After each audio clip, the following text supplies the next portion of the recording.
7 executives failed until the coffee girl said one sentence that saved the billionaire $200 million. And what he did surprised everyone. Before we begin, let us know in the comments, what city are you watching from? And at the end, don't forget to rate this story from 0 to 10. Enjoy the story. This is completely absurd. Nathaniel Maxwell's voice cut through the boardroom like ice. The 35-year-old CEO slammed his fist against the mahogany table in frustration. 3 weeks. 3 weeks with the so-called brightest minds in the corporate world, and we're in the exact same place. Around the massive table, 7 executives exchanged uncomfortable glances. Dark circles marked faces that cost a fortune in skin treatments. Italian suits wrinkled from days without leaving the office. Sleepless nights and sacrificed weekends, all for nothing. $200 million. That was what was at stake. Richard Stern, the gray-haired CFO, adjusted his designer glasses and dared to speak up. Nathaniel, we are exploring every legal option available. This kind of international tax issue has no easy fix. No easy fix? Or are you all just not competent enough to find one? Nathaniel fired back, his glare burning through everyone in the room. I pay each of you 7-figure salaries to handle problems exactly like this. Jennifer Kowalski, head of international relations, tried to keep things calm. If we renegotiate with the German Ministry of Finance, maybe. The deadline expired 48 hours ago, Richard interrupted. How many times are we going to have the same discussion? We're stuck with the current terms. Period.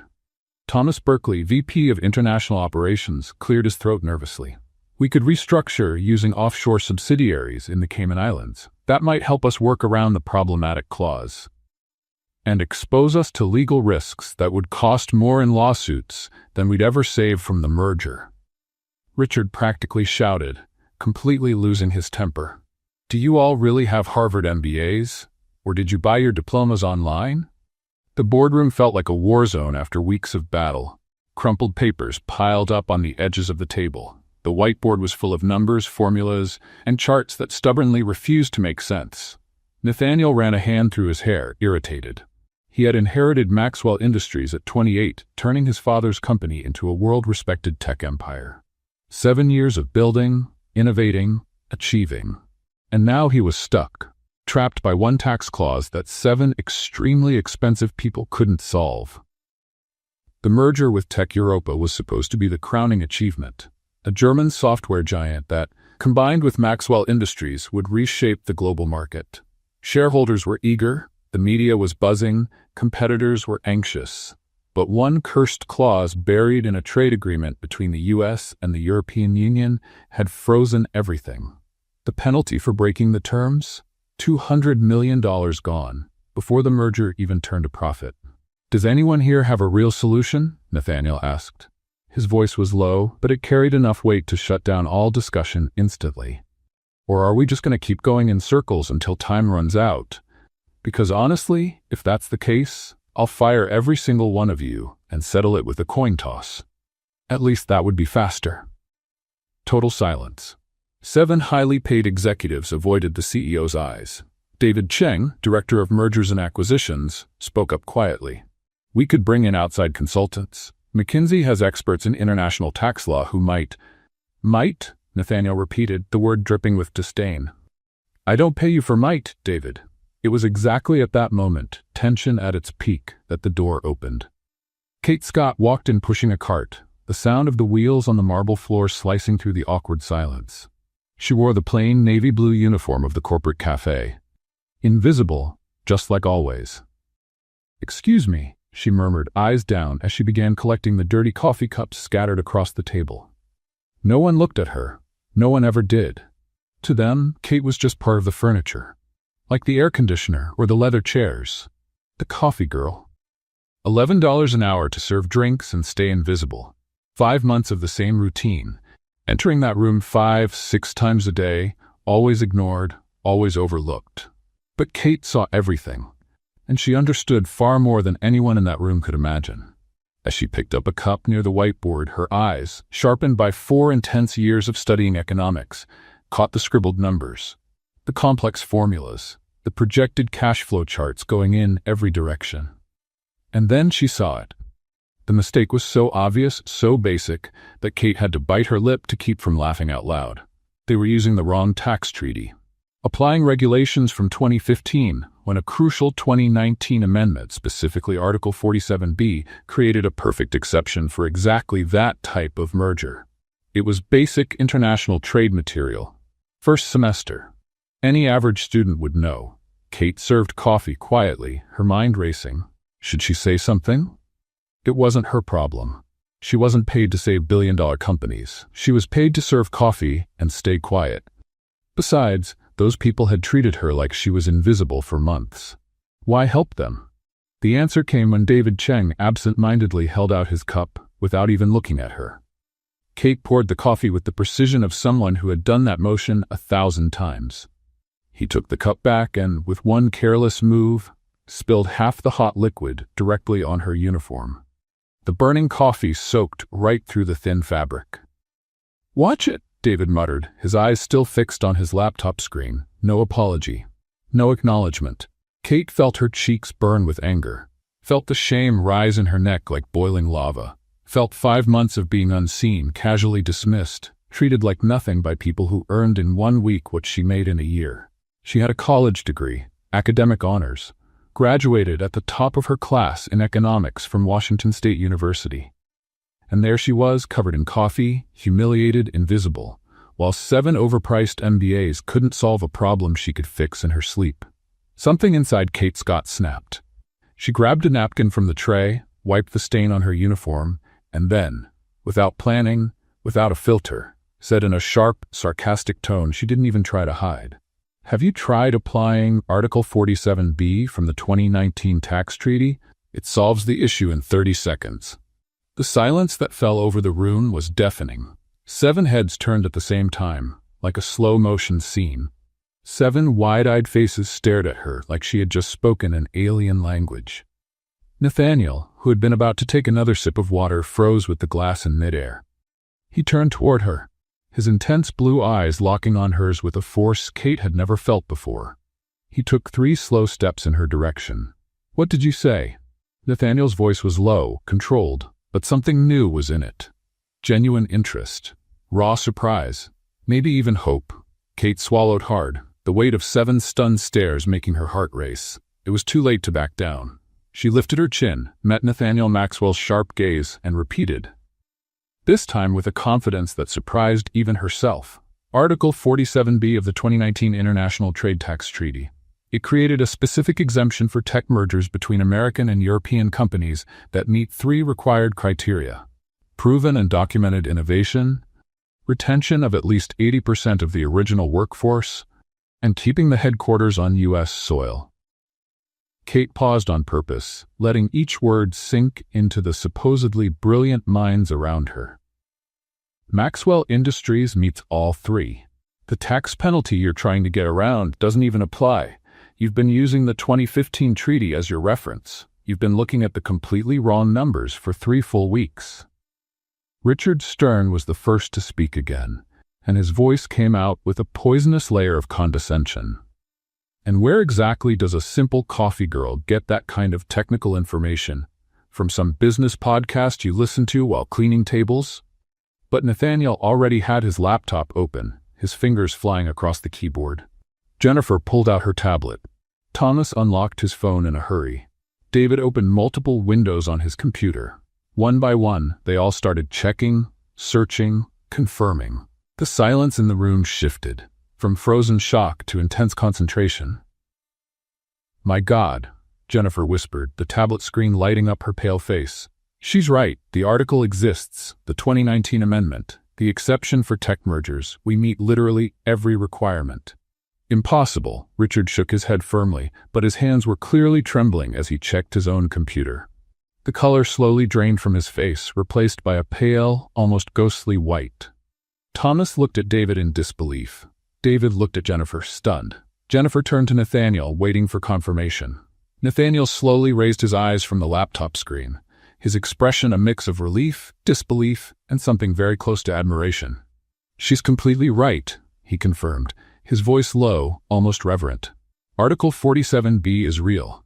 It was implemented in April 2019. and we meet every single requirement perfectly." He looked up, and for the first time in 5 months of Kate working on that floor, Nathaniel Maxwell truly saw her. He didn't look through her like she was air. He didn't look past her like she was part of the furniture. He saw her. As a person, as a human being, as someone who had just saved $200 million. Kate stood by the coffee cart, her heart pounding so hard she was sure everyone could hear it. Part of her still couldn't believe what she had just done. The other part felt a fierce, almost primal satisfaction at seeing those shocked faces. "How do you know this?" Nathaniel asked, taking 2 more steps toward her, closing the distance. He didn't sound angry. He sounded genuinely curious. Before Kate could even form an answer, the digital wall clock gave a soft beep. 6 o'clock. End of her shift. She had exactly 45 minutes to catch the bus, get across town, and pick up her mother's medication before the pharmacy closed at 7. She couldn't be late. Not again. Her mom needed that medicine. Kate glanced at the clock, then back at Nathaniel, and finally let her eyes sweep over the 7 stunned executives who were staring at her like they were seeing her for the first time. "My shift is over," she said, surprised by how steady her voice was. "My mother needs her medication." She began pushing the cart toward the door, the sound of the wheels loud in the stunned silence. "Wait." Nathaniel's voice stopped her just as her hand touched the door handle. "You can't just... How do you know about Article 47B? That's very specific knowledge." Kate paused, slowly turned at the door, met those intense blue eyes, and allowed herself a small smile. It wasn't sweet or shy, it was bold, it was freeing. "Good luck with the 200 million, Mr. Maxwell." And with that, Kate Scott walked through the door, letting it close behind her with a firm click, leaving 7 elite MBA executives and a billionaire CEO standing completely still, trying to process the fact that the invisible coffee girl, the one none of them had ever looked at twice, had just solved, in 30 seconds, the problem that had defeated them for 3 whole weeks. Kate had barely closed the boardroom door when she heard the explosion of voices behind her. Shouting, debating, someone pounding the table. She pushed the coffee cart down the luxurious hallway of the 42nd floor, trying to stop her hands from shaking. What had she just done? 5 months of being invisible. 5 months of keeping her head down, serving coffee, earning her $11 an hour without complaint.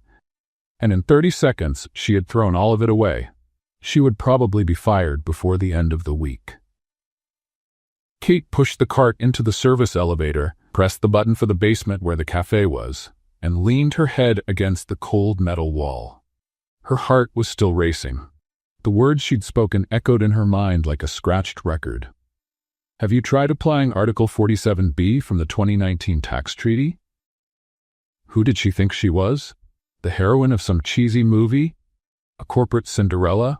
The elevator moved slowly, those 42 floors feeling more like 200. When the doors finally opened in the basement, Kate pushed the cart out and nearly ran into Diana Torres, her best friend and fellow cafe worker. "Whoa, slow down." Diana grabbed the cart, stopping the collision. "You look like you've seen a ghost. What happened up there?" Kate opened her mouth to answer, but before she could say anything, her phone vibrated in her pocket.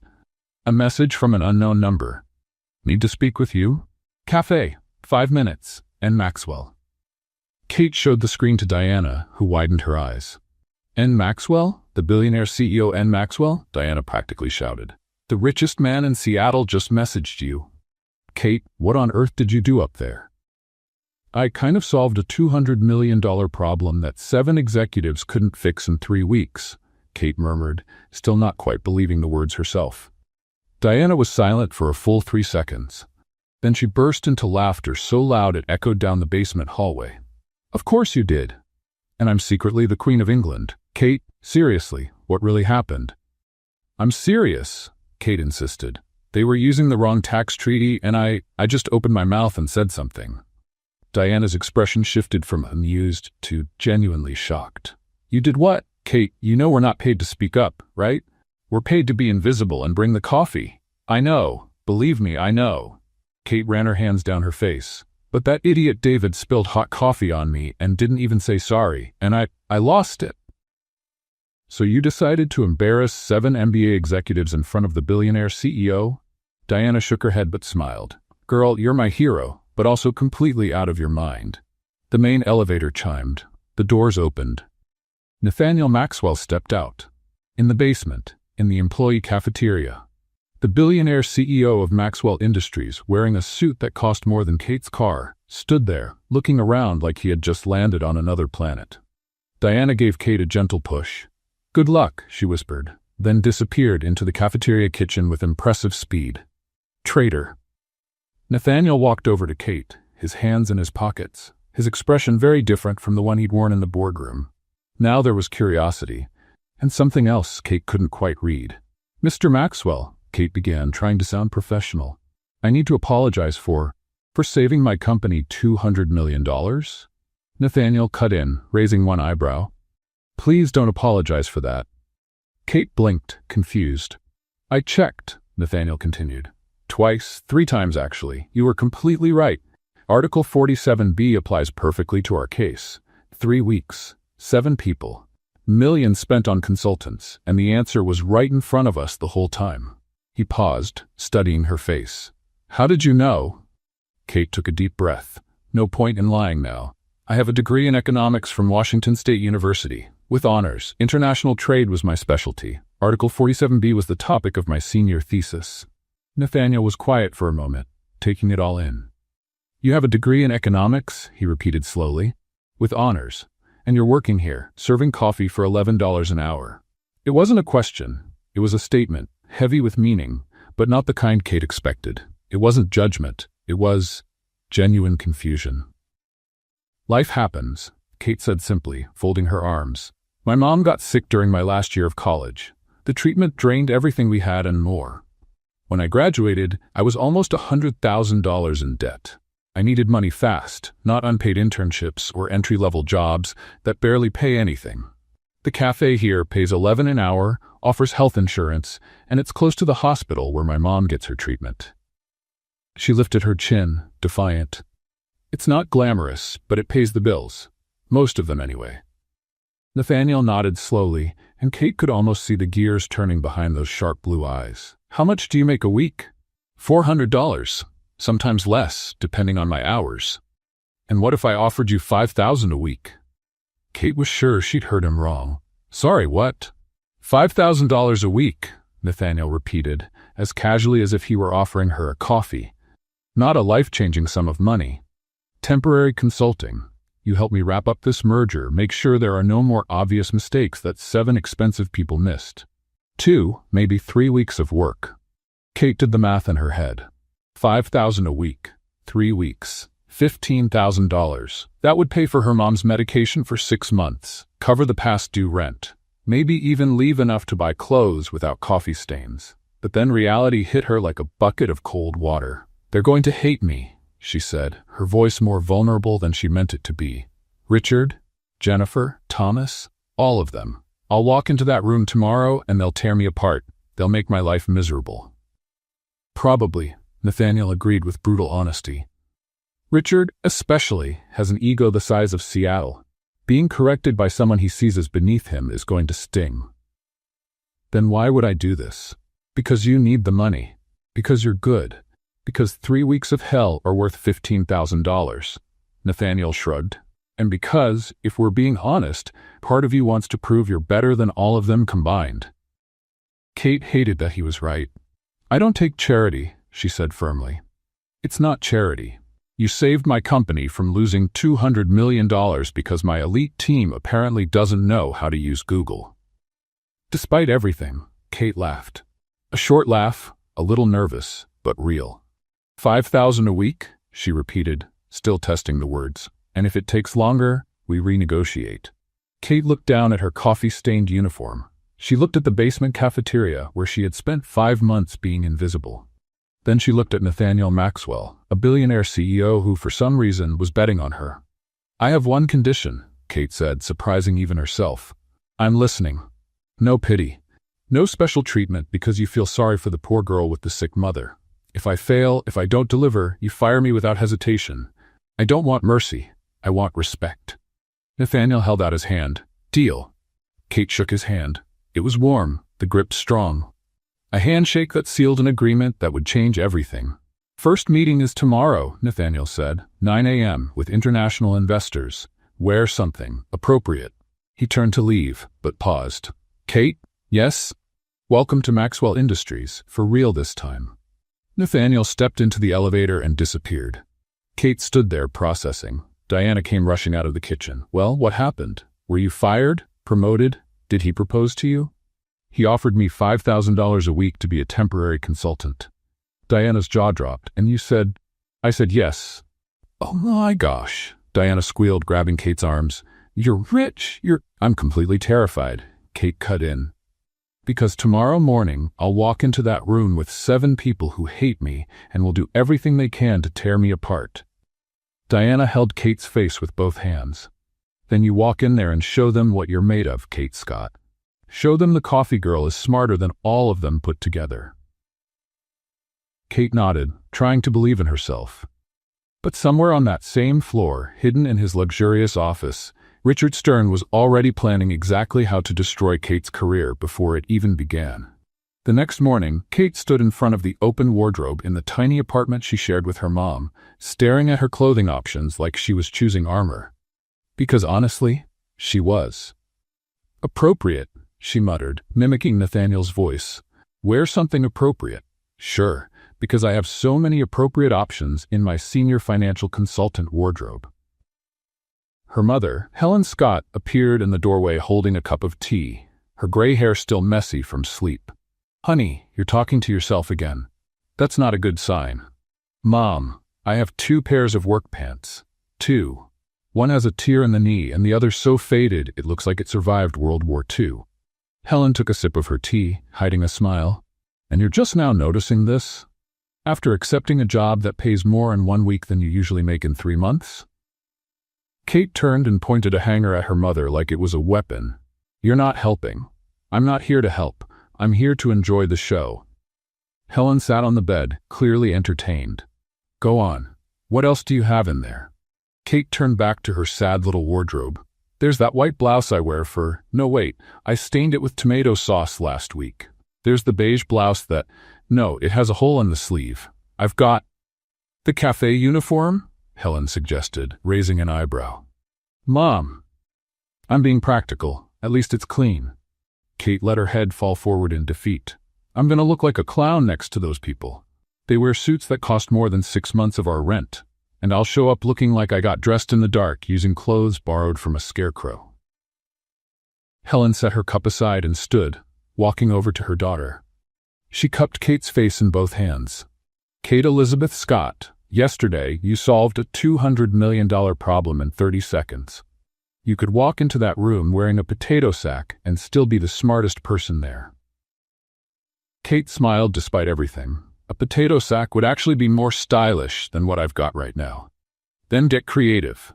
Wear the least wrecked black pants, the white blouse without any visible stains, and pull that beautiful hair into a nice bun. Confidence, my dear, is the best accessory you've got. 45 minutes later, Kate was on the bus, headed to Maxwell Industries, wearing exactly what her mother had suggested, plus a black blazer Diana had somehow found in the lost and found bin at the cafe. It didn't match perfectly, and the sleeves were a little too long, but it worked. Sort of. Kate looked at her reflection in the bus window. She looked like a kid wearing her parents' clothes for a school play. Perfect. The bus stopped in front of the towering Maxwell Industries building. Kate stepped off, looked up at the 42 floors of glass and steel, and took a deep breath. You've got this, she whispered to herself. You're smart. You're capable. You're not going to throw up from nerves. At least she hoped that last part was true. The lobby was as busy as ever. Kate passed through the metal detector, showed the temporary badge Nathaniel had arranged for her the night before, and got into the elevator. This time, it wasn't the grimy service elevator in the basement. It was the main executive elevator, full of mirrors and smelling like expensive cleaning products. Kate pressed the button for the 42nd floor and watched the numbers rise. Her stomach, on the other hand, dropped. When the doors opened, she was greeted by a flawless blonde receptionist who gave her a once-over with an expression that clearly said, "You're lost, sweetheart." "I'm Kate Scott," she said, trying to sound confident. "I'm here for the 9 o'clock meeting." The receptionist checked something on the computer, her perfectly arched eyebrows lifting in surprise. "Oh, you're the consultant." The way she said consultant made it clear she didn't believe it for a second. "Yes, that's me, the consultant." Kate forced a smile. "Where's the meeting?" "Main conference room, last door on the left." The receptionist paused. "They started about 10 minutes ago." Of course they did. Kate walked down the hallway, each step echoing on the marble floor. She could hear voices through the frosted glass door of the conference room. Male voices, confident voices. Voices that clearly belonged to people who knew exactly what they were doing. Kate put her hand on the door handle. "Okay," she whispered to herself. "Worst case scenario, you get fired and go back to the cafe. Best case, well, you'll find out what that looks like once you get in there." She opened the door. 12 pairs of eyes turned to her at once. Nathaniel was seated at the head of the table, flanked by 4 men in suits Kate didn't recognize, probably the international investors. On the other side were the 7 executives she knew all too well from serving them coffee. Richard Stern was exactly where she expected him, wearing an expression of such obvious disdain it practically screamed, "What is she doing here?" "Ah, our consultant has arrived," Nathaniel said, his voice neutral but not unfriendly. "Kate, please, have a seat." The only empty chair was, of course, right next to Richard Stern. Naturally. Kate walked over, feeling every single eye on her, judging everything. The mismatched outfit, the borrowed blazer with sleeves too long, the hair she'd tried to put up neatly but was already starting to fall loose. She sat down. The chair was soft, expensive leather and made a strange noise that echoed in the silent room. "Sorry I'm late," Kate said, placing her worn-out bag at her feet. "Not a problem," said one of the investors, a man with a thick German accent. Nathaniel was just explaining the tax clause solution. Very impressive, I must say. Richard cleared his throat loudly. "Yes, we were fortunate to catch Article 47B when we did." Kate felt her ears burn. We? Actually, Nathaniel said calmly, Kate is the one who caught it on her own, in about 30 seconds. The silence that followed was glorious. Richard turned red. Jennifer avoided looking at Kate. Thomas suddenly found his shoes fascinating. One of the investors, an older man with white hair and round glasses, leaned forward, studying Kate with renewed interest. "Impressive. And what's your background, young lady?" "Economics, Washington State University," Kate replied. "International trade, specifically." "And where were you working before Maxwell Industries?" Kate hesitated. This was where things usually fell apart. "I was serving coffee in the basement of this building." You could hear a pin drop. The investors glanced at each other. Richard could barely hide his smirk. Jennifer and Thomas looked deeply uncomfortable. But then the white-haired investor did something unexpected. He laughed. Not a mocking laugh, a warm, genuine one. "Fantastic. Absolutely fantastic." He tapped the table with excitement. "Did you hear that, Klaus? This young woman was serving coffee, and yet she was the only person on this entire floor who could solve a problem that all of us, with our expensive degrees and years of experience, couldn't figure out." Klaus, the German investor, was smiling too. "This reminds me of something my grandfather used to say. He always believed that the best solutions come from people who aren't trapped in traditional ways of thinking." Richard wasn't amused. "With all due respect, gentlemen, solving a one-off issue doesn't qualify someone to advise on a merger of $200 million? Kate interrupted, surprising even herself. "You're right. But considering I solved the problem that nearly cost that $200 million, I'd say I'm at least somewhat qualified." She gave Richard a sweet smile. "More than some, apparently." Jennifer let out a cough that sounded suspiciously like a stifled laugh. The white-haired investor clapped his hands. "I like her. She's got a backbone. Nathaniel, you made a good hire." Nathaniel hid a smile behind his coffee cup. "I tend to agree." Richard opened his mouth to argue, but Nathaniel cut him off. "Now, if everyone's ready, let's go over the third quarter financial projections. Kate, I prepared a copy of the documents for you." He slid a thick folder across the table. Kate picked it up and opened it, her trained eyes scanning numbers, charts, tables, and then she saw it. Another mistake. Not as obvious as the first, but clear as day to someone who knew where to look. A revenue projection was using the euro to dollar exchange rate from 6 months ago. The recent drop changed the numbers completely. Kate bit her lip. Should she speak up? On her first day? After already humiliating Richard once? She glanced at Nathaniel, who was watching her closely, as if he was waiting for this exact moment. Then Kate realized this was a test. Nathaniel wanted to see if she had the courage to point out mistakes under pressure. She took a breath and raised her hand. Here we go again.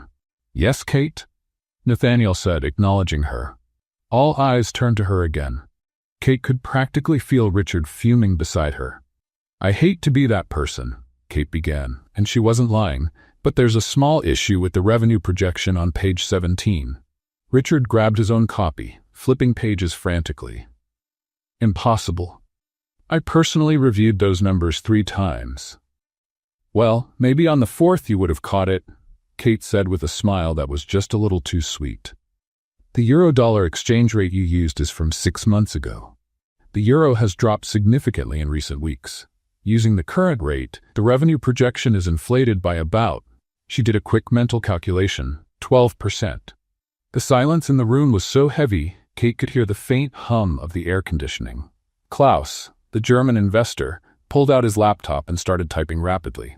After a few seconds, he looked up, his expression serious. She's correct. The current rate is 1.18, not 1.33 like it shows in the documents. The white-haired investor looked over his glasses at Richard. That's a fairly significant error, Mr. Stern. Richard was turning red, from the ears all the way up to his forehead. It must have been a typo. Our team will correct it immediately. A typo? Kate couldn't stop herself. Richard, with all due respect, that's not a typo. That's using outdated data. A typo would be switching a number. This is failing to verify your information before presenting it to international investors. Jennifer bit her lip, clearly trying not to laugh. Thomas stared at the table like it was the most fascinating thing he'd ever seen. Nathaniel, meanwhile, was sipping his coffee with a perfectly neutral expression, but Kate was sure she saw a glimmer of amusement in his eyes. Kate's right, Nathaniel said calmly. Let's make sure we use the correct numbers moving forward. Richard, please make sure all projections are updated before the next meeting. The way he said please made it clear that it wasn't a suggestion. Richard nodded stiffly, his jaw so tight, Kate wondered if he might crack a tooth. The rest of the meeting passed in a blur of numbers, graphs, and technical discussions about corporate structure. Kate spoke when needed, stayed quiet when appropriate, and gradually felt the tension in her shoulders ease. She was doing it. Actually doing it. When the meeting finally ended 3 hours later, the investors stood up, shaking hands around the table. The white-haired investor stopped beside Kate. Young lady, it was a pleasure meeting you. You have a bright future ahead of you, I can guarantee that. Thank you, sir, Kate said, genuinely touched. And one piece of advice? He leaned in, lowering his voice. Don't let the Richards of the world dim your light. The corporate world needs more people like you and fewer who hide behind titles. Kate smiled. I'll remember that. Once the investors left, followed by the executives with Richard practically rushing out of the room, only Nathaniel and Kate remained. You did that on purpose, Kate said. It wasn't a question. Nathaniel raised an eyebrow as he placed documents back into a folder. Did what? Put the mistake in the documents, to see if I'd have the nerve to call it out. Interesting theory. Nathaniel closed the folder.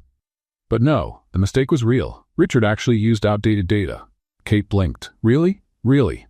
Nathaniel stood. Which makes me think I hired you just in time, before mistakes like that cost us even more. He checked his watch. It's nearly noon. Have you had lunch? Kate glanced at her bag, where a squished peanut butter sandwich waited. I brought something. I didn't ask if you brought food. I asked if you've eaten. Nathaniel grabbed his jacket from the back of the chair. Come on, I know a good place 2 blocks from here. Kate hesitated. Is that appropriate? I mean, you're the CEO, and I'm my consultant, and we need to discuss company strategy. Nathaniel was already walking toward the door. Come on, before Richard starts a rumor that we're having some torrid affair. Kate laughed, but followed him. She didn't realize the irony in that last sentence until much later. The restaurant was quiet, but clearly expensive. the kind where waiters wore ties and people spoke in hushed tones. Kate felt completely out of place, but Nathaniel ordered for both of them with the ease of someone who had been coming there for years. "So," Nathaniel said once the waiter brought water, "tell me about yourself. Besides the obvious talent with numbers and that knack for humbling my CFO." Kate nearly spit out her water. "I wouldn't call it a knack, more like an accidental consequence of being right." Nathaniel leaned back, studying her. "Economics at a state university, with honors. Why didn't you go into the field after graduation?" Kate fidgeted with the napkin in her lap. "Life had other plans. I needed money quickly, something stable with health insurance. The cafe offered all that. But you knew you weren't using your full potential." "Every single day," Kate met his eyes. "But sometimes survival comes before potential." Nathaniel nodded slowly, like he was truly taking it in. "And your mother? How is she now?" "Better, much better, actually. The doctors are optimistic." Kate smiled. "And thanks to your consultant salary, I can finally afford her meds without choosing between prescriptions and rent." "Well, that's a relief. I wouldn't want to think my consultant is working under threat of eviction." Kate laughed genuinely for the first time since sitting down. "What about you? How does someone become a billionaire CEO at 35? "Inherited the company at 28 and managed not to destroy it in the first 6 months," Nathaniel said with a dry humor that surprised Kate. "Though I was tempted a few times." "Tempted to destroy a billion-dollar company?" "Tempted to drop everything and become a surfer in Hawaii." Kate's eyes widened. "You're joking." "Completely serious. There's something very appealing about a life where your biggest problem is which board to use." Nathaniel took a sip of water. "But responsibility is a funny thing. The more you have, the harder it is to walk away." "So you're stuck." "I prefer to think of it as permanently committed." He smiled, but there was a trace of sadness Kate recognized. "Loneliness, the kind that comes from having everything except genuine connection." "When was the last time you really laughed?" Kate asked suddenly. Nathaniel blinked, surprised by the question. "Define really." "You know, a laugh from deep in your belly. That makes your cheeks hurt. That makes you forget for a second that you're a billionaire CEO carrying the weight of the world." Nathaniel was quiet for a long moment. "Yesterday," he said finally, "when you said, 'Good luck with the 200 million,' and walked out of the room like you just dropped the mic at a rap concert." Kate laughed so loudly that several people in the restaurant turned to look. "Sorry, but the image of you comparing my dramatic exit to a rap concert is hilarious."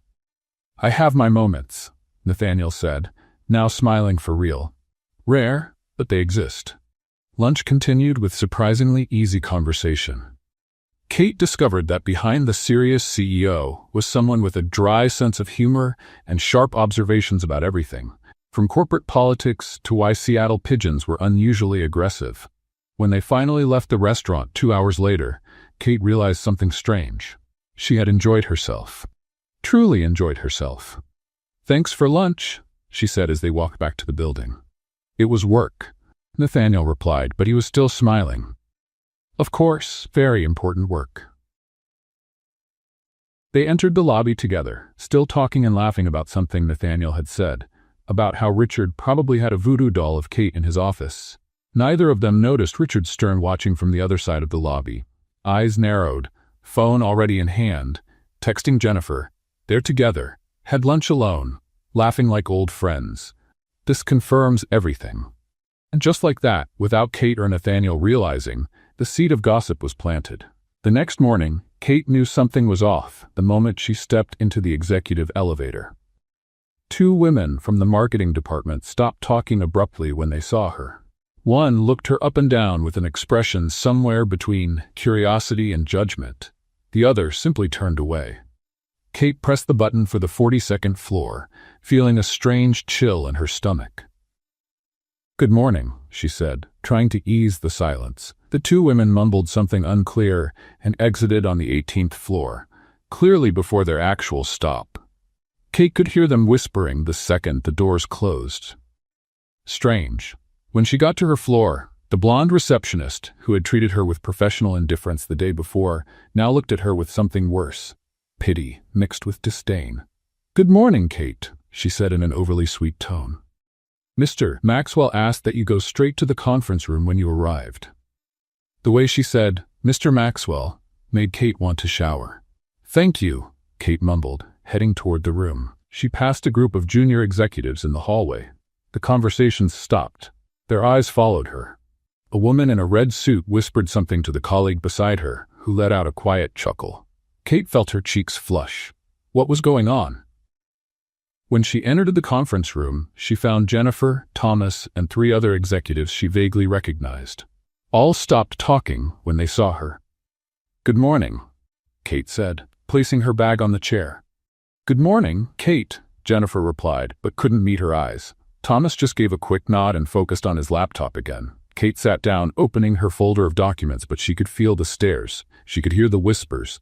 Not quite whispers. Had lunch alone yesterday. Suddenly she's a consultant. Obvious how she got the position. Kate froze. Oh no, oh no, no, no. The door opened and Nathaniel walked in, followed by Richard, wearing an expression that could only be described as smug satisfaction. Good morning, everyone, Nathaniel said, taking his seat at the head of the table. Let's start reviewing the final contract drafts for... Nathaniel, Richard interrupted, using the CEO's first name with a level of casualness that made Kate's brow furrow. Before we begin, we need to discuss the matter of appearances. Nathaniel raised an eyebrow. Appearances?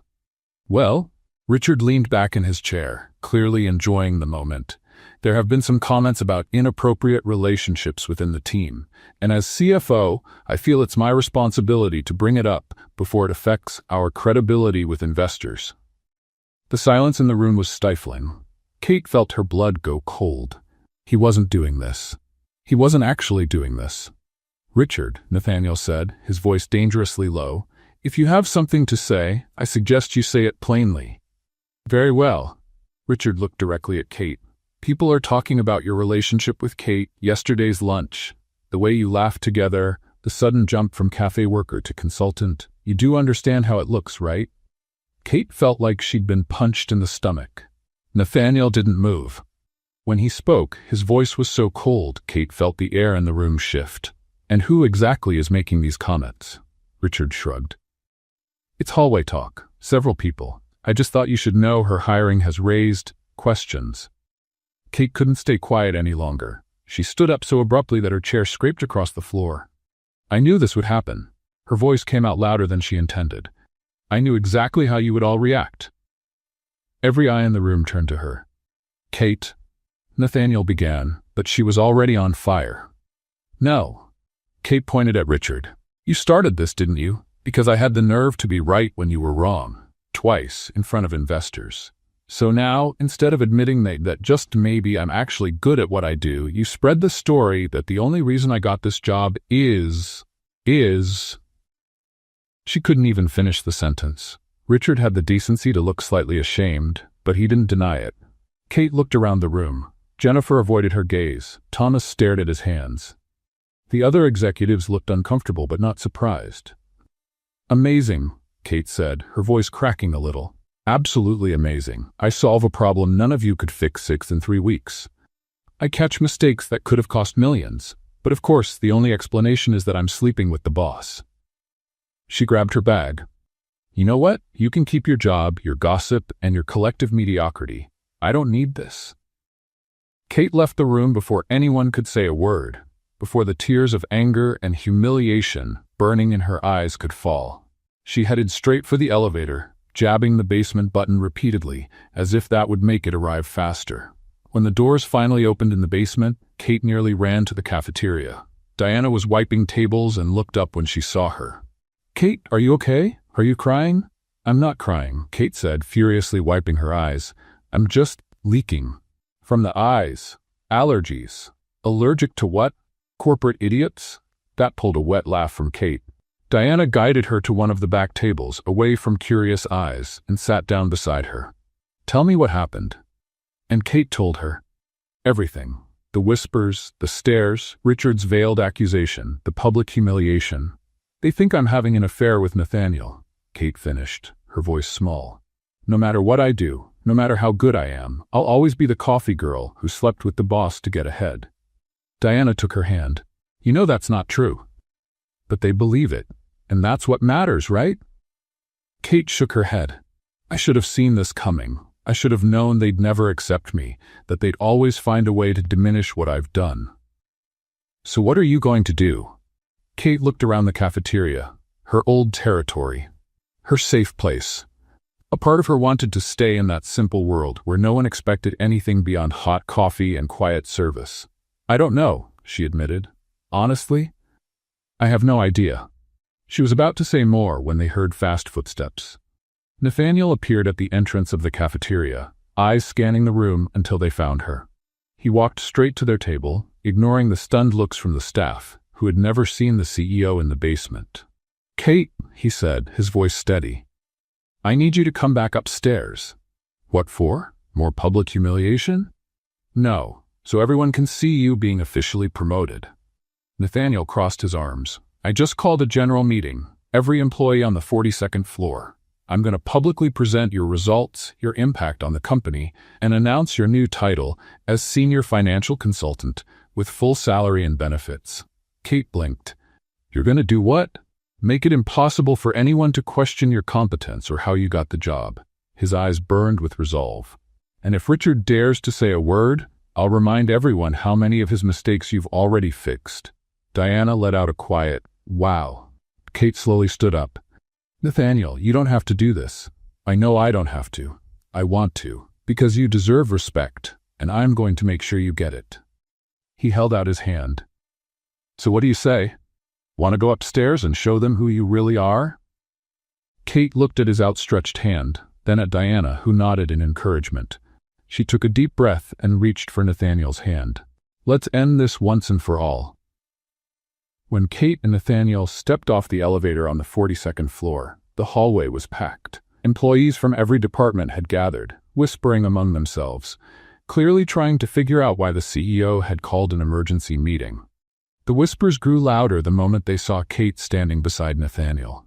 Ignore it, Nathaniel whispered. Eyes forward.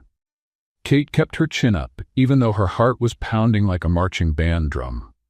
The main conference room was packed.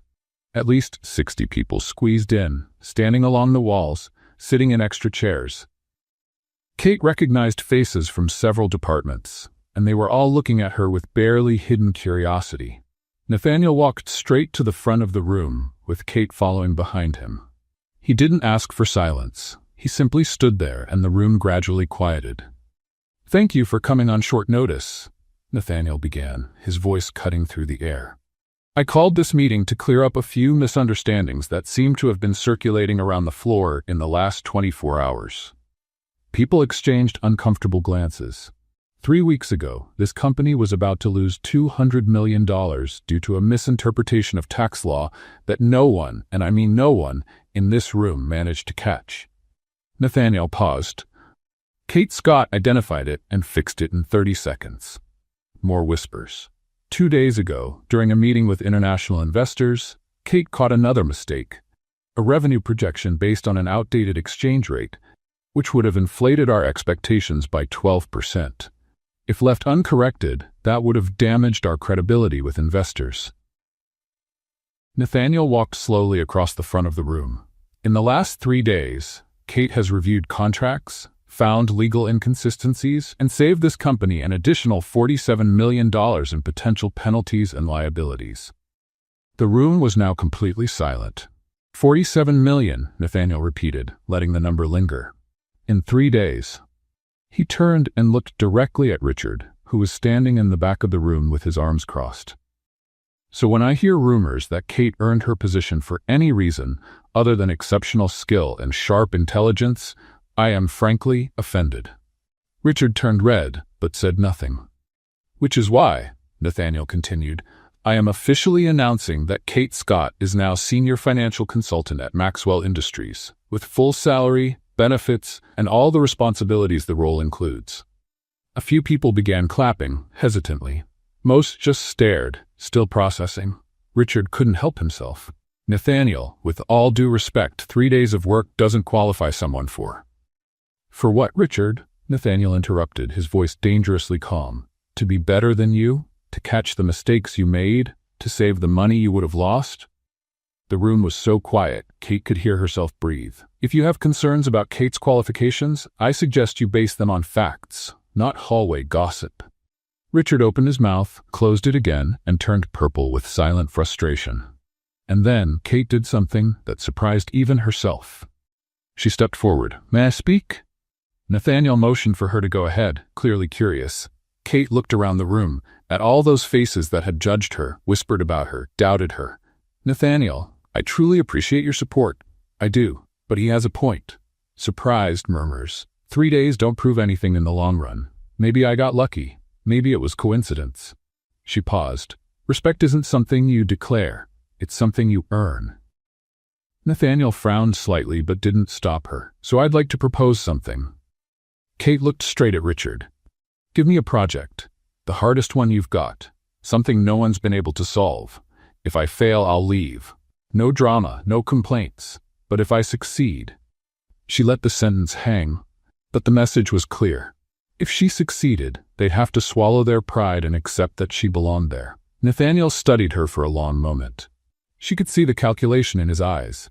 Then slowly he smiled. "The Titanic project." Jennifer let out a small gasp. Thomas went pale. Even Richard looked surprised. "Nathaniel," Jennifer began. "That's..."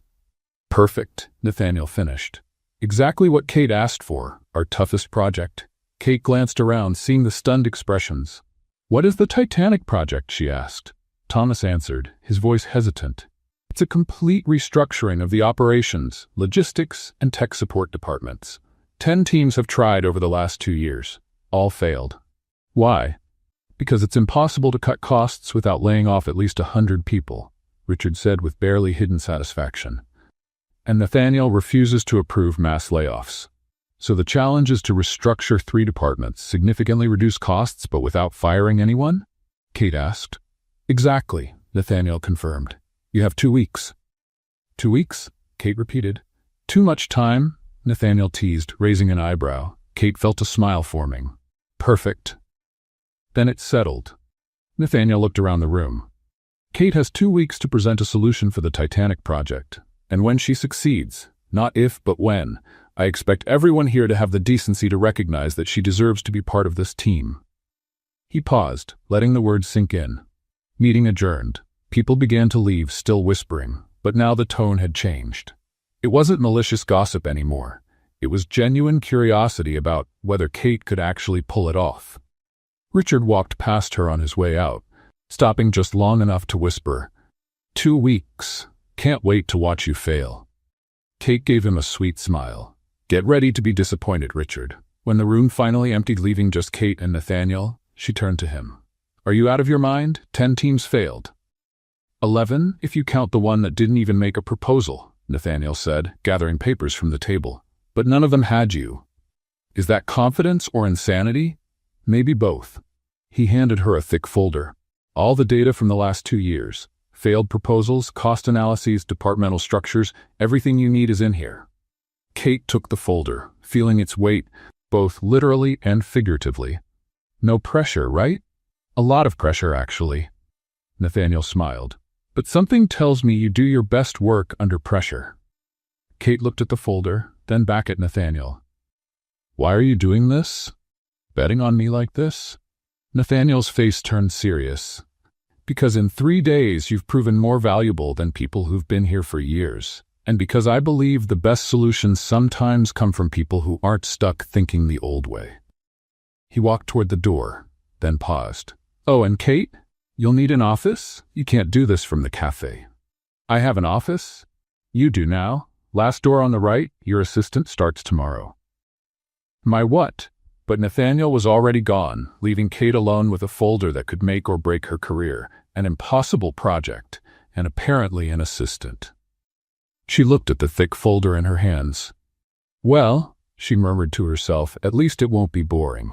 In the days that followed, Kate practically moved into her new office. The room was small but functional, with a window offering a partial view of Seattle and a desk that didn't squeak when she leaned on it. A luxury compared to the cafe tables. The Titanic project folder was spread everywhere. Organizational charts covered an entire wall. Colorful sticky notes lined the glass window, forming a chaotic rainbow of ideas and connections. Kate was in her 16th hour of work that day when she heard a knock at the door. "Come in," she said, without looking up from the spreadsheets. "You do realize it's almost 10 at night, right?" Kate looked up. Nathaniel stood at the door, still in his suit, but with his tie loosened and sleeves rolled up. "Already?" Kate looked at the clock on the wall, surprised. "I could have sworn it was like 7. "It was, 3 hours ago." Nathaniel stepped in, glancing around at the organized chaos. "Have you eaten anything?" Kate looked at the cold cup of coffee on the desk and the crumpled wrapper from a granola bar. "Technically, yes." "A granola bar doesn't count as dinner, Kate." "It does if you eat 2. She pointed to another wrapper under a report. Nathaniel shook his head, but he was smiling. "Come on, let's get real food." "I can't. I'm in the middle of—" Kate gestured vaguely to the piles of paper. "You're in the middle of working yourself into exhaustion." Nathaniel picked up her blazer from the back of the chair and handed it to her. 15 minutes. Chinese food from the place around the corner. Consider it mandatory project supervision. Kate was about to protest, but her stomach growled so loudly that Nathaniel laughed. "Looks like your body voted for me." 20 minutes later, they were sitting on the floor of Kate's office. Since the desk was completely covered with documents, eating lo mein straight from the takeout boxes. "So," Nathaniel said, using chopsticks with surprising skill, "how's the Titanic? Have you found the iceberg yet?" "Several icebergs, but also a few escape routes." Kate took another bite of noodles. "The problem is, every previous team treated this like a math puzzle. Cutting X costs requires eliminating Y positions. Straightforward logic. But they were looking at the wrong pieces." Kate pulled one of the charts off the wall. "Look, the operations department has 17 mid-level managers. 17, for a team of 120 people. And that's a lot? It's insane. The ideal ratio would be 10 at most. But no one wants to lay off managers, so they keep creating subcategories and subdivisions that serve no real purpose except to justify the positions." Nathaniel leaned in to get a better look at the chart. "So, you want to fire the 7 extra managers?" "No. I want to reassign them." Kate grabbed another chart.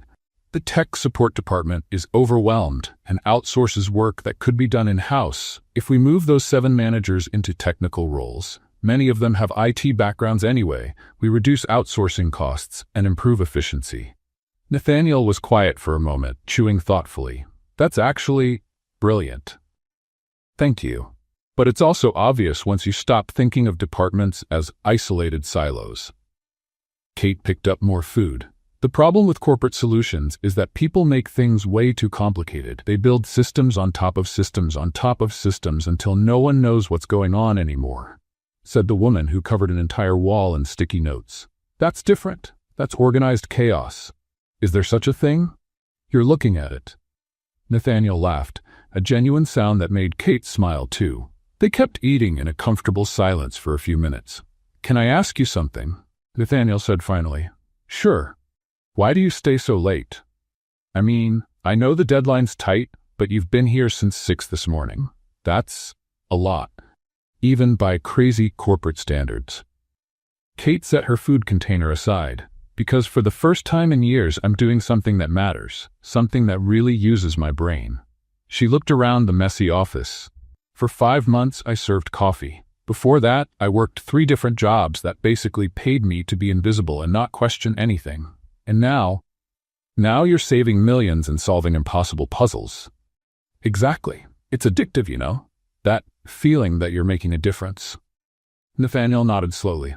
"I remember that feeling. In the early years after I took over the company, before it turned into nothing but meetings and corporate politics." "Do you miss it?" "Miss what?" "Actually working. Solving problems instead of just managing people who solve them."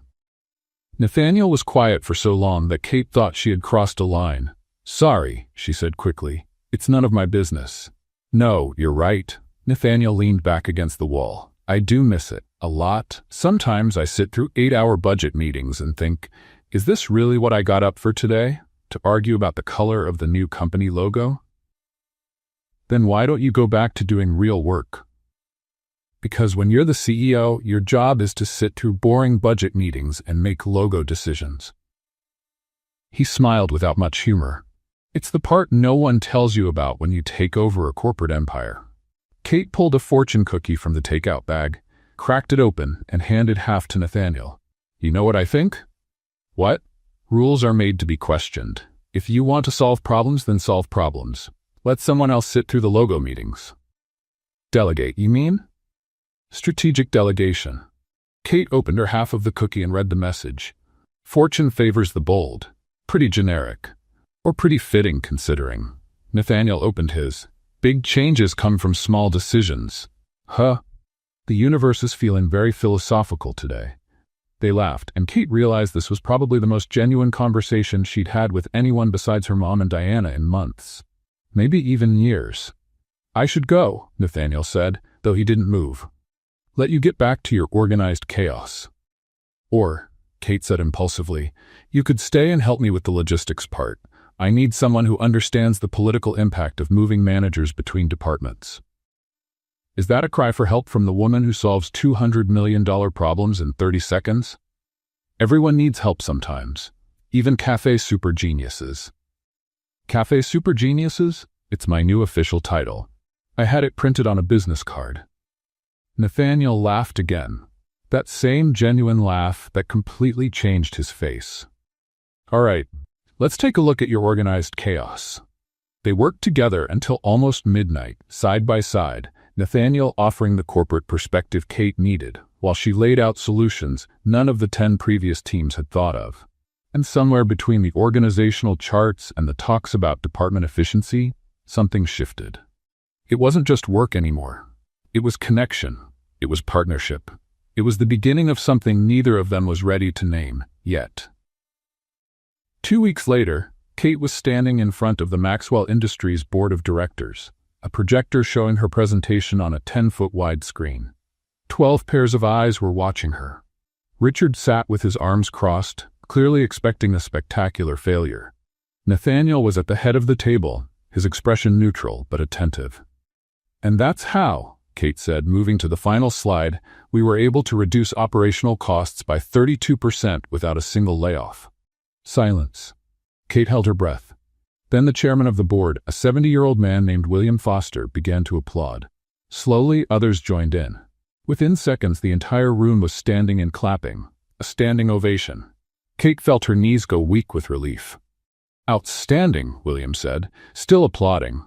Simply outstanding. You didn't just solve the problem, young lady, you turned it into an opportunity. Thank you, sir. Richard cleared his throat loudly. Everyone looked at him. It's a suitable solution, he said, the words sounding like they physically hurt. It'll work. Coming from Richard, that was practically a love letter. Kate gave him a sweet smile. Thank you, Richard. Coming from you, that's a great compliment. Jennifer laughed openly. Thomas hid a smile behind his hand. Motion approved, William declared. Implementation starts Monday. Kate, congratulations. You've officially done the impossible. When the meeting ended and everyone left, only Nathaniel and Kate remained. You nailed it, he said simply. We nailed it. You helped me with half of that. I brought Chinese food and agreed with your ideas. You did the heavy lifting. Kate packed her laptop into her bag, still processing the fact that she had really pulled it off. So, Nathaniel said, and there was something different in his voice, do you have plans for tonight? Kate looked at him, surprised. It's Friday. My fancy plan involves pajamas and a documentary about penguins. Penguins? They're fascinating, okay? Don't judge me, Nathaniel laughed. How about postponing the penguins for one night? Let me take you to dinner, a real dinner, not Chinese food on the office floor. Kate felt a tightness in her chest. Nathaniel, that sounds like a dinner? Because that's exactly what it is. He put his hands in his pockets, almost nervous. It's not a work meeting. It's not required supervision. It's just dinner. With me, if you'd like. Kate should have said no. She knew that. She had just survived rumors about an inappropriate relationship. A real, romantic dinner would only make things worse. But when she looked at Nathaniel, at the vulnerable hope in his eyes, she found herself saying, yes, I'd really like that. The smile he gave could have lit up all of Seattle. 3 hours later, Kate was in front of the mirror in the tiny apartment bathroom, wearing the only half-decent dress she owned, a simple dark green one she had bought on sale 2 years earlier. You look beautiful, Helen said from the doorway. I'm nervous. That's a good sign. What do you mean? It means you care. Helen gently fixed a strand of her daughter's hair. When was the last time you cared about someone like this? Kate had no answer to that. The restaurant was elegant without being pretentious. Soft music playing in the background, candles on the tables. Nathaniel was already waiting, no tie, more relaxed than Kate had ever seen him. Wow, he said when he saw her. You look... Wow. Kate laughed, very eloquent. Sorry, my brain stopped working for a second. He pulled out her chair. Green is definitely your color. They ordered wine, food, and talked about everything except work. Kate told funny stories from college. Nathaniel shared embarrassing memories from when he took over the company at 28. I called a board meeting thinking I was being a strong leader, he said, laughing at himself. Turns out I called it in the middle of the night because I mixed up the time zones. Half of them showed up in pajamas. You didn't? I did. It was my first week. They forgave me, eventually. Kate was laughing so hard that tears were rolling down her cheeks. Nathaniel watched her with that look that made her stomach flip. Dessert arrived. They shared a slice of chocolate cake, and there was a moment, forks touching, eyes meeting, when the world seemed to stop. Nathaniel leaned in slightly. Kate did too. And then her phone rang. Ignore it, Nathaniel murmured. But something about the ringtone made Kate pause. It was the hospital. She recognized the number. I'm sorry, she said, picking up the phone. Hello? Kate Scott? This is Seattle General. Your mother has been admitted to the emergency room. You need to come immediately. Kate's world collapsed. What? She was fine when I left. What happened? We'll explain when you get here. Please come quickly. Kate stood up so fast she nearly knocked over the chair. I have to go. My mom. The hospital. Nathaniel was already on his feet, throwing money on the table. I'll drive you. They ran to the parking lot, got into his car, and Nathaniel sped through the streets of Seattle while Kate tried not to panic. When they got to the hospital, a doctor met them with a serious expression. Your mother needs surgery. It's urgent. The estimated cost is $80,000. Kate felt the ground disappear beneath her feet. $80,000. She didn't even have 10% of that. Kate spent the whole night at the hospital, scribbling desperate numbers on paper napkins while waiting for news about her mother. $80,000. Even with her new consulting salary, she maybe had $15,000 saved. Insurance would cover part of it, but not all. She needed at least $50,000 in cash. Kate, Nathaniel touched her shoulder gently. He had stayed with her all night. Let me help. No. Kate, I said no, Nathaniel. She didn't even look at him. I'll handle this on my own. The next morning, the surgery was successfully performed thanks to partial insurance coverage, but the bills kept coming. Kate returned to work like a zombie, running on autopilot. Diana found her at lunchtime, sitting on a bench outside the building, staring at a calculator. You look awful, Diana said, sitting beside her. Thanks. You always know just what to say. How many hours of sleep? 3. Maybe 2. Kate tossed the calculator into her bag. No matter how many times I crunch the numbers, the result is the same. I'm screwed. Ask Nathaniel. Absolutely not. Kate, the man clearly cares about you. He stayed at the hospital all night. Exactly why I can't ask him. Kate finally looked at her friend. People are already saying I only got this job because of him. If I ask for money now, that confirms everything. I won't mix things, Diana. I won't. Diana sighed but didn't push further. What Kate didn't know was that at that very moment, on the 42nd floor, Nathaniel's assistant was casually mentioning, "Oh, and Kate requested a 6-month salary advance. I told her it needed your approval first." Nathaniel froze in the middle of signing a document. She asked for what? 6 months in advance. $30,000. Nathaniel dismissed the assistant and picked up the phone. 3 discreet calls later, he knew everything. The surgery, the years of unpaid medical bills, the loans Kate had taken out to cover previous treatments. He stared at the computer screen, at the numbers in the company's account. Then he picked up the phone again. I want to make a personal transfer, he told the bank manager. $100,000, anonymous. 2 days later, Kate was checking her bank balance online when she froze. What? $100,000. Out of nowhere. Source anonymous transfer.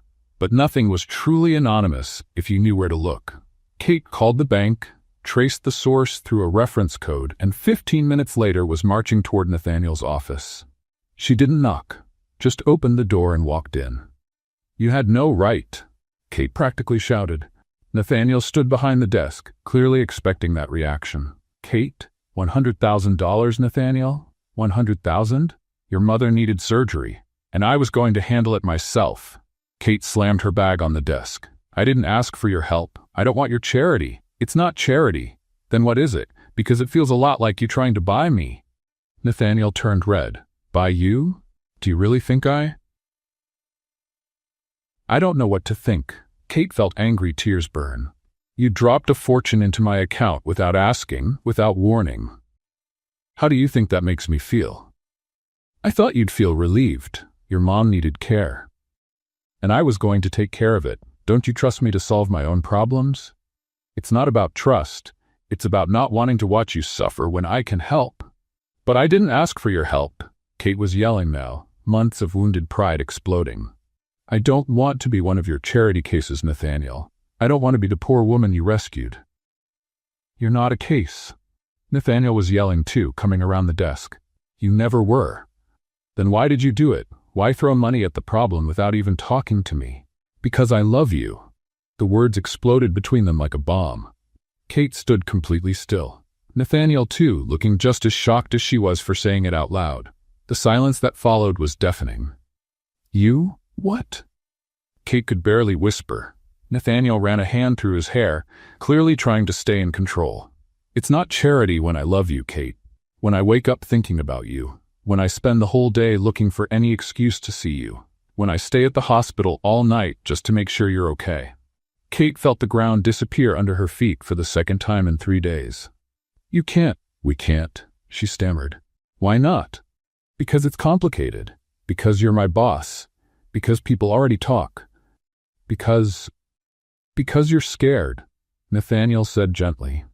Kate finally let the tears fall. "I don't know how to handle this," she admitted, her voice cracking. "I don't know how to separate gratitude from.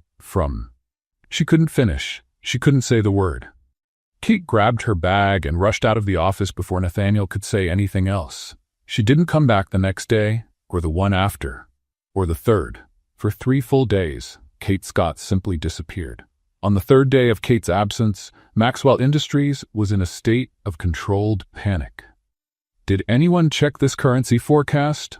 Jennifer asked during the morning meeting, nervously staring at the numbers on the screen. Thomas flipped through papers frantically. "I thought you checked it." "I thought David checked it."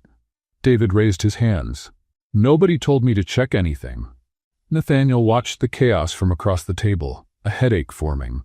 3 days without Kate, and the company was falling apart in slow motion. A critical issue had come up with the European contract, and no one could find a solution. They needed her. But more than that, he needed her. And not just to fix company problems. "Meeting's over," Nathaniel said abruptly, getting up. "Figure it out yourselves. I have something more important to do." He walked out before anyone could protest. Meanwhile, at Seattle General Hospital, Kate was sitting next to her mother's bed, slowly peeling an orange. Helen was recovering well from the surgery, sitting comfortably against the pillows, watching her daughter with that motherly look that sees everything. "Are you going to tell me what happened, or should I guess?" Helen finally asked. "Nothing happened." "Kate, you've been peeling that orange for 20 minutes. It's mush now." Kate looked at her hands and saw her mom was right. The orange was a mess. "I messed everything up," she admitted softly. "With Nathaniel?" Kate looked up surprised. "How did you?" "Sweetheart, I'm your mom. I know when you're in love. The real question is, do you?" "I'm not," Kate started, but the words faded. "Okay, maybe I am. A little, or a lot. I don't know, Mom. It's all so confusing." Helen took her daughter's hand, orange mush and all. "What exactly is confusing?" "He gave me $100,000. To save my life. What a monster." "Mom, I'm serious. He gave you money for a medical emergency, and you're acting like he committed a crime. He didn't ask. He just deposited it." "And would you have accepted it if he had asked?" Kate said nothing. "Exactly," Helen said gently. "Sweetheart, your pride is beautiful. It's one of your best traits. But sometimes pride is just fear in disguise." "Fear of what?" of not being enough, of owing someone, of depending on someone. Helen squeezed her hand. But real love doesn't keep score. It doesn't count who owes who. It just gives. But we're from completely different worlds, Kate said, her voice breaking. He's a billionaire CEO. I was serving coffee a month ago. Love doesn't see worlds, Kate. It sees people. And the way that man looks at you. Helen smiled. He sees you. Really sees you. Kate felt warm tears run down her cheeks. What if I ruin everything? What if it doesn't work? And what if it does? Helen replied. What if it's the best thing that ever happens to both of you? Kate was about to respond when there was a knock at the door. A nurse peeked in, looking surprised. Miss Scott, someone's here to see you. Nathaniel walked in holding a bouquet so large he could barely see over it. White daisies, sunflowers, pink roses, an entire garden in his arms. I didn't know which ones you liked, he said, his voice muffled by the flowers. So I brought them all. Despite everything, Kate laughed. Helen looked between the two of them and smiled. I think I'm going to take a little nap. You two talk. Try not to destroy any more oranges. She closed her eyes, clearly pretending to sleep, but leaving room for them. Nathaniel placed the flowers into an improvised vase, a water pitcher the nurse had quickly brought, and sat down in the chair next to Kate. I'm sorry, he said. Me too. You first. No, you first. You brought flowers. Fair point, Nathaniel took a deep breath. I shouldn't have deposited the money without asking. You're right, it was presumptuous and didn't respect your independence. But Kate, if I could go back in time, I'd do it again, because seeing you suffer when I can help is, he searched for the words, it's impossible. For me, it's impossible. Kate wiped her tears. I was unfair. You were just trying to help, and I lashed out. I was scared. Scared of what? That all of this is too good to be true. That one day I'll wake up and realize I don't deserve any of it. The job, the respect, you. Her voice faltered. Especially you. Nathaniel gently held her face in both hands, making her look into his eyes. Kate Scott, you are the most brilliant, funny, stubborn, and amazing person I've ever met. You solve problems in seconds that others take weeks to figure out. You stand up to arrogant executives without blinking. You care for your mother with such devotion that it leaves me speechless. He wiped a tear from her cheek with his thumb. You don't just deserve all this. You earned it. Nathaniel, But he wasn't done yet. And about loving you? That has nothing to do with who deserves what. It's about the way you make me laugh, the way you make me think, the way you make me want to be better. It's about the fact that for the first time in years, I wake up looking forward to the day, just because I might see you. Kate's heart was pounding so hard, she was sure he could hear it. I'm really scared, she admitted, of messing this up, of not being enough for your world. Forget my world, he said softly. Let's build our own. And then, right there in that hospital room, with a mother pretending to sleep in a corner full of flowers, Kate finally did what she should have done at the restaurant. She kissed Nathaniel Maxwell. It started as a soft kiss, hesitant, testing. But then it deepened, becoming everything she had been holding back for weeks. Fear turned into courage, gratitude into affection, confusion into absolute certainty. When they finally pulled apart, Kate was smiling through her tears. So, she said, about that interrupted dinner. We'll reschedule as many times as it takes to get through it. Sounds like a plan. Helen coughed loudly without opening her eyes. If you two are done making up, Kate, you've got work waiting. And Nathaniel, thank you for the flowers. They're beautiful. They both laughed, and for the first time in days, Kate felt light again. The next day, Kate returned to work. She was welcomed with a hug from Jennifer, a high five from Thomas, and even a sticky wave from David. But Richard was strangely quiet, watching from a distance with a smile that made Kate's stomach tighten. She didn't know that, at that very moment, he was putting the final touches on his plan. Fake documents ready to accuse her of insider trading. The storm was just beginning. The following morning, Kate walked into the conference room smiling, still feeling the warmth of Nathaniel's kiss. Her happiness lasted exactly 12 seconds. Richard was seated at the head of the table beside 3 board members she had never met in person. Their expressions were serious, grave. Kate Scott, one of them said formally, please have a seat. Kate's smile vanished. What's going on? Richard slid a thick folder across the table. Kate opened it with trembling hands. Financial transaction records, emails, documents with her signature.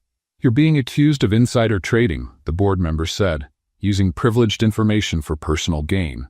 Kate felt the blood drain from her face. That's ridiculous. I never. The documents speak for themselves, Richard cut in, barely hiding his satisfaction. You had access to confidential information about the merger and used it to make personal investments that earned you $50,000. I don't have $50,000. I barely have $5. Not anymore. You moved the money to an offshore account in the Cayman Islands. Richard pointed to one of the documents. It's all here. Date, time, amount. Kate stared at the papers, panic rising in her throat. They looked real. Her signature, her name. This is fake, she said, voice shaking. Someone forged these documents. That's a serious accusation, the board member said. Until we complete a full investigation, you are suspended from all duties effective immediately. You can't. We can. And we are. Hand over your badge and leave the building. Kate looked around the room. Jennifer avoided her gaze. Thomas stared at his hands. Only Diana, who had just walked in with coffee, looked at her, eyes wide with horror and sympathy. Where's Nathaniel? Kate asked. In an off-site meeting, Richard said too quickly. He'll be informed. Kate realized it then. Richard had planned everything for the exact moment Nathaniel would be away. But there was nothing she could do. With shaky legs, Kate handed over her badge and walked out. 3 hours later, the story was on every financial news site. Maxwell Industries consultant accused of insider trading, from coffee server to corporate criminal. The real story behind Kate Scott's meteoric rise. Kate shut down her computer, unable to read anymore. Her phone was buzzing nonstop. Reporters were at her apartment door. Her reputation was being torn apart in real time. Nathaniel called 17 times. She didn't answer once. What could she say? That she was innocent, but everything looked like she was guilty? 2 days dragged by like weeks. Kate barely got out of bed. Helen tried to cheer her up. But even her mother looked worried. Then, on the morning of the third day, Nathaniel showed up at her door. "You're not answering my calls," he said bluntly. There was nothing to say. "Well, I have something to say." Nathaniel walked in and placed a folder on the kitchen table. Richard forged the documents. Kate looked up, a flicker of hope in her eyes. "What? I hired the best private investigator in Seattle. It took 2 days, but he found everything." Nathaniel opened the folder. Richard used forgery software to fake your signature. The offshore accounts? They don't exist. The transaction records were completely made up. How did he make it all look so real? Because he's done it before. Nathaniel pulled out more papers. 3 times in the last 5 years, always with talented employees who threatened his position. 2 left quietly, 1 sued but lost because he had no proof. But now you have proof. Now I do. Nathaniel smiled grimly. And the board will see everything today. Dress nicely. You'll want to see his face when I take him down. 4 hours later, Kate was back in that same conference room, but this time the full board was present. 12 people, including William Foster, the chairman. Richard sat nearby, looking far too confident for someone about to be exposed. "Thank you for coming," Nathaniel began. "I called this meeting to correct a terrible injustice." He spent the next 20 minutes presenting every piece of evidence. The forged documents, the forgery software found on Richard's personal computer, the history of 3 past employees he had sabotaged the same way. Color slowly drained from Richard's face. You can't prove," he stammered. "I already did." Nathaniel dropped the final report on the table. "And there's more. You used company funds to pay for the forgery software. Technically, that's embezzlement." Silence filled the room. William Foster stood up slowly. "Richard Stern, you are fired effective immediately, and we will gladly cooperate with authorities in any criminal investigation." Richard turned pale. "You can't do this. I've worked here for 15 years. And use those 15 years to sabotage good people." William turned to Kate. "Miss Scott, on behalf of the entire board, I offer our deepest apologies. Your name will be fully cleared, and a public statement will be released today." Kate nodded, still trying to process everything. Richard was escorted out by security. When the door closed, William turned to Kate again. "One more thing, we need a new CFO, and frankly, after everything you've been through, I can't think of anyone more qualified."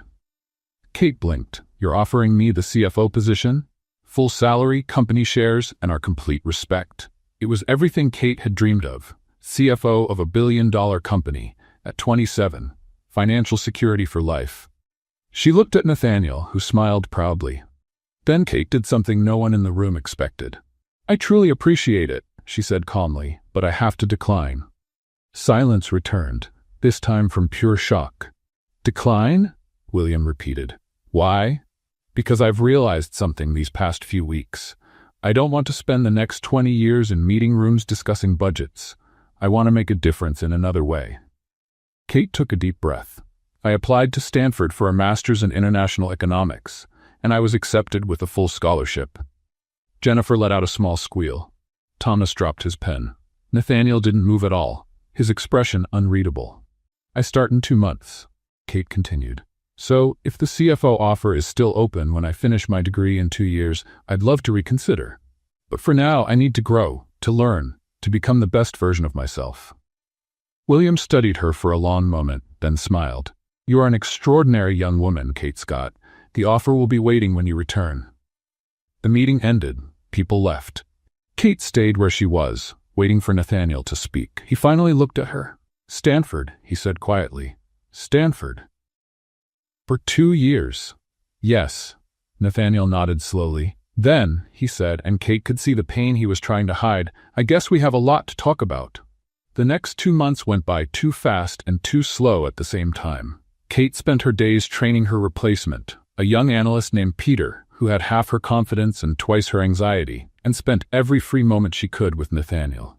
They were officially dating now, though quietly. Dinners in small restaurants far from downtown, walks in the park on Sundays, movie nights at her apartment while Helen pretended not to be watching from the kitchen. You know my mom literally hasn't blinked in the last 10 minutes, right? Kate whispered one night during a movie. Nathaniel glanced over casually. Helen was standing at the kitchen doorway, holding a cup of tea, eyes fixed on them. Hi, Helen, he waved. Just checking if you need more popcorn, she said a little too quickly before disappearing. Kate buried her face in her hands, laughing. This is so embarrassing. I think it's sweet. Nathaniel pulled her closer. She loves you. She just wants to make sure I'm good enough for you. And are you? Not even close. But I'll spend the rest of my life trying to be. Talks like that became common. Future plans. Whispered promises. But always with Stanford's shadow hanging over them.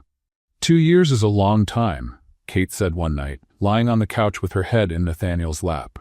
It is, but it's not, he said, playing with her hair. I'll visit every month. You'll come home for the holidays. We have video calls. Long-distance relationships are tough. They are, but you're worth every mile. On Kate's last day at Maxwell Industries, she walked in to find the entire floor decorated with balloons and a huge banner that read, Good luck at Stanford, Kate. Surprise! Diana yelled, tossing confetti. Kate's mouth dropped open. At least 50 people were there, even folks from other departments she barely knew.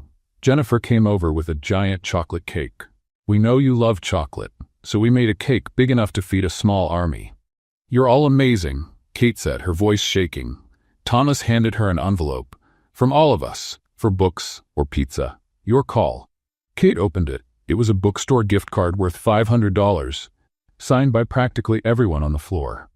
I'm going to cry and ruin my makeup, Kate joked, wiping her eyes. Nathaniel stood on a chair to get everyone's attention.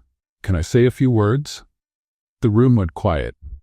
Kate Scott walked into this building 6 months ago, serving coffee for $11 an hour. She leaves having been offered the position of CFO. He looked directly at her. She taught us that titles don't define worth, that intelligence can come from unexpected places, and that sometimes the most capable person in the room is invisible because no one's really looking. People applauded. Kate felt warm tears run down her cheeks. My turn, she said when the room settled. You taught me that earning respect isn't something you're born with. It's something you build, every day. And that family isn't just blood. Sometimes it's a group of people who believe in you even when you don't believe in yourself. More applause, more tears. Diana hugged her so tightly, Kate could barely breathe. When the party finally ended and everyone had gone home, only Nathaniel remained. Ready? He asked gently. For Stanford or to say goodbye? Both. Kate looked around the office that had been hers for such a short time, but had meant so much. Let's go. Nathaniel drove her to the airport. The goodbye at the terminal was heartbreaking. 2 months until I see you again, Kate said, clinging to him. 58 days. But who's counting? Nathaniel tried to smile. I love you. I love you more. Impossible. One last kiss. One last hug. And then Kate walked through security, looking back until Nathaniel was out of sight. 6 months flew by in a blur of classes, assignments, and daily video calls. Kate stood out at Stanford, just like everyone knew she would. Nathaniel visited every single month without fail.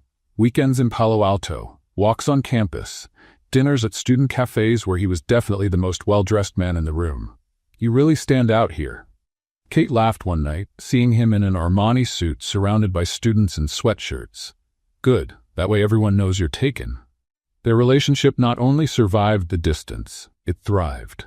And then, graduation day arrived. Kate was chosen as the class speaker. Helen and Diana were in the audience of 2,000 people, and hidden in the back, wearing ridiculous sunglasses in an attempt to be discreet, was Nathaniel. 6 months ago, Kate began her speech. I was serving coffee and invisible. Today I'm here because one sentence changed everything. Have you tried applying Article 47B? 30 seconds of courage that transformed my whole life. The audience was completely silent. Everyone here has their own sentence waiting, that one moment of courage that will change everything. My advice? Don't wait for the perfect permission. Don't wait to feel ready. Just say the sentence. Take the chance. Believe you deserve to be in the room. Thunderous applause. Kate finished, stepped down from the stage, and was walking back to her seat when she heard her name over the microphone. She turned around. Nathaniel Maxwell was on the stage. Sorry to interrupt, he said, smiling nervously. But I also have a sentence that will change everything. Kate froze. Nathaniel stepped off the stage, walked toward her, and in front of 2,000 people, knelt down. The stadium erupted in cheers. Kate Scott, Nathaniel said, pulling a small box from his pocket, you changed my life in ways I didn't even know were possible. You made me laugh. You made me think. You made me want to be better. So here's my sentence. Will you marry me? Kate couldn't even speak. She just nodded frantically, laughing and crying at the same time. I need words, sweetheart. Yes, she shouted. Yes, yes, 1,000 times yes. The entire stadium stood, applauding. Nathaniel placed the ring, simple, elegant, perfect, and kissed her, while 2,000 strangers celebrated. A year later, they were married in an intimate but elegant ceremony. Helen cried. Diana was a bridesmaid. Even Jennifer, Thomas, and the rest of the Maxwell Industries team showed up. But the most special moment wasn't the wedding. It was 3 months later, at the opening of the Carter Maxwell Foundation. Kate and Nathaniel had transformed the old corporate coffee shop into a training center for workers who wanted to study but couldn't afford to. Scholarships, mentoring, real support, and Kate had hired Diana as director of operations. At the opening ceremony, Kate was serving coffee symbolically, a return to her roots, when a young woman walked up. Excuse me, the girl said shyly. I'm new here, as a server, and I just wanted to ask, how did you get here? From server to all this? Kate smiled, remembering 6 months ago when she had been that girl. I said a sentence that changed everything, she answered gently. A sentence that took 30 seconds of courage. And you can too. Nathaniel appeared behind her, wrapping his arms around her waist, and together they looked at the training center full of people who were exactly where Kate had once been. Invisible. But not for long. You know what I learned? Kate said, leaning into Nathaniel's embrace. What? That sometimes all it takes is 30 seconds of courage and someone willing to listen. Nathaniel kissed her hair. And a little spilled coffee to kick things off. Kate laughed. That helps too.